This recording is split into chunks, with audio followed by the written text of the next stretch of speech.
নমস্কার বন্ধুরা, Bengal study YouTube চ্যানেলে তোমাদের স্বাগত জানাই। আজ আমরা চৈতন্য ভাগবত গ্রন্থ থেকে কিছু মাল্টিপল চয়েস বা এমসিকিউ টাইপ প্রশ্ন নিয়ে আলোচনা করছি, যা তোমাদের নেট, সেট, এসএসসি কিংবা এমএ পরীক্ষার জন্য খুবই ইম্পর্টেন্ট। তাই তোমরা মনোযোগ সহকারে আলোচনাটি দেখো, আর ভিডিওটি ভালো লাগলে অবশ্যই সাবস্ক্রাইব করো। তো বন্ধুরা, আলোচনাটি শুরু করা যাক। বাংলায় লেখা প্রথম জীবনী কাব্য কোনটি? এখানে উত্তর হবে চৈতন্য ভাগবত। চৈতন্য ভাগবত হলো বাংলায় লেখা প্রথম জীবনী কাব্য। পরের প্রশ্নে দেখো, চৈতন্য ভাগবতের রচয়িতা কে? চৈতন্য ভাগবতের রচয়িতা হলো বৃন্দাবন দাস। বৃন্দাবন দাস ছিলেন চৈতন্য ভাগবত গ্রন্থটির রচয়িতা। পরের প্রশ্নে দেখো, বৃন্দাবন দাসের কাব্যের প্রথম নাম কি ছিল? উত্তর হবে চৈতন্য মঙ্গল। বৃন্দাবন দাসের কাব্যের প্রথম নাম ছিল চৈতন্য মঙ্গল এবং তারপরে পরিবর্তিত হয়ে চৈতন্য ভাগবত করা হয়। পরের প্রশ্নটি দেখো, বৃন্দাবন দাসের মাতার নাম কি? উত্তর হবে বৃন্দাবন দাসের মাতার নাম ছিল নারায়ণী। নারায়ণী দেবী ছিলেন বৃন্দাবন দাসের মাতার নাম। পরের প্রশ্ন দেখো, যার আদেশে কাব্য রচনা করেন বৃন্দাবন দাস, তিনি হলেন নিত্যানন্দ। নিত্যানন্দের আদেশে বৃন্দাবন দাস প্রথম কাব্য রচনা করেন। পরের প্রশ্ন দেখো, বৃন্দাবনের কাব্যের যতগুলি খণ্ড ছিল, বৃন্দাবনের কাব্যে কতগুলি খণ্ড ছিল? উত্তর হবে 3টি খণ্ড ছিল, আদি, অন্ত এবং মধ্যখণ্ড। পরের প্রশ্ন দেখো, মধ্যখণ্ডের শুরুতে কি রয়েছে? উত্তর হবে মধ্যখণ্ডের শুরুতে রয়েছে চৈতন্যের গয়া প্রত্যাবর্তন। চৈতন্য গয়া প্রত্যাবর্তন রয়েছে মধ্যখণ্ডের শুরুতে। পরের প্রশ্ন দেখো, চৈতন্য ভাগবতের মধ্যখণ্ডে যার গৃহে চৈতন্য সভা করেন, তিনি হলেন শুক্লাম্বর। শুক্লাম্বরের গৃহে চৈতন্যদেব সভা করেছিলেন। পরের প্রশ্ন দেখো, চৈতন্যের মাতামহ কে ছিলেন? উত্তর হবে নীলাম্বর চক্রবর্তী। নীলাম্বর চক্রবর্তী ছিলেন চৈতন্যের মাতামহ। পরের প্রশ্ন দেখো, চৈতন্যের শিক্ষাগুরুর নাম কি? এখানে উত্তর হবে চৈতন্যের শিক্ষাগুরু গঙ্গাদাস। গঙ্গাদাস ছিলেন চৈতন্যের প্রথম শিক্ষাগুরু। পরের প্রশ্ন দেখো, চৈতন্যের দাদা কে ছিলেন? উত্তর হবে বিশ্বরূপ মিশ্র।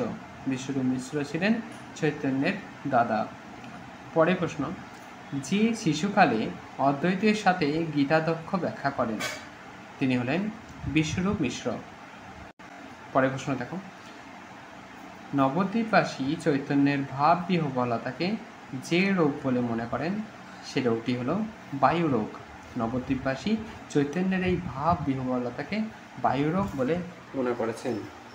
পরের প্রশ্ন দেখো, শচীপুত্রের আরোগ্যার্থে অর্থাৎ চৈতন্যদেবের আরোগ্যার্থে যার কাছে যান, তিনি হলেন শ্রীনিবাস আচার্য।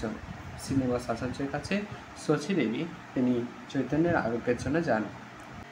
পরের প্রশ্ন দেখো, চৈতন্য যাকে চতুর্ভুজ রূপে দেখা দেন, চৈতন্য কাকে চতুর্ভুজ রূপে দেখা দিয়েছিল? উত্তর হবে শ্রীনিবাস আচার্যকে। পরের প্রশ্ন, নারায়ণ শ্রীনিবাসের কে ছিল? এখানে ভুল দিয়েছে একটু, নারায়ণী দেবী শ্রীনিবাসের কে ছিল? উত্তর হবে ভাইঝি ছিলেন। পরের প্রশ্ন দেখো, হনুমানের সাথে তুলনা করা হয়েছে কাকে? উত্তর হবে মুরারি গুপ্তকে। মুরারি গুপ্তকে হনুমানের সঙ্গে এখানে তুলনা করা হয়েছে। পরের প্রশ্ন, কাশীর যে পণ্ডিতের কুষ্ঠ হয়, কাশীর যে পণ্ডিতের কুষ্ঠ হয়েছিল, তিনি হলেন পরকাশানন্দ। পরকাশানন্দের কুষ্ঠ হয়। পরের প্রশ্ন দেখো, শ্রীকৃষ্ণের যে পুত্র ভক্তিদহী, তিনি হলেন নরক। নরক হলেন শ্রীকৃষ্ণের পুত্র ভক্তিদ্রোহী। পরের প্রশ্ন দেখো, নরকের মাতা কি? উত্তর হবে ক্ষিতি। ক্ষিতি ছিলেন নরকের মাতা। পরের প্রশ্ন দেখো, যার সংসর্গে নরক ভক্তদ্রোহী হন, তিনি হলেন বাণ। বাণের সংসর্গে নরক ভক্তদ্রোহী হয়েছিলেন। পরের প্রশ্ন দেখো, নিত্যানন্দের জন্ম হয় কোন গ্রামে? উত্তর হবে একচাকা গ্রামে। একচাকা গ্রামে নিত্যানন্দ জন্মগ্রহণ করেন। পরের প্রশ্ন দেখো, নিত্যানন্দের মাতা কে ছিলেন? এখানে উত্তর হবে পদ্মাবতী। পদ্মাবতী ছিলেন নিত্যানন্দের মাতা ছিলেন। পরবর্তী প্রশ্ন দেখো, নিত্যানন্দের পিতার নাম কি ছিল? উত্তর হবে হারাই। নিত্যানন্দের পিতা ছিলেন হারাই।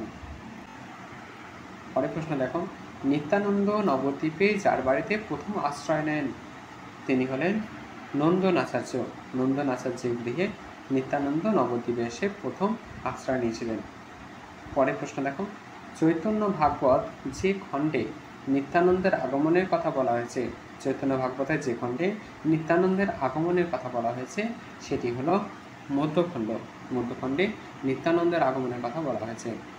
তো বন্ধুরা, পার্ট 1 আলোচনা এই পর্যন্ত। পরবর্তী আলোচনা পাওয়ার জন্য অবশ্যই চ্যানেলটিকে তোমরা সাবস্ক্রাইব করো, আর শ্রী চৈতন্য জীবনী কাব্য যে প্লেলিস্ট আছে সেটা তোমরা দেখো। ধন্যবাদ।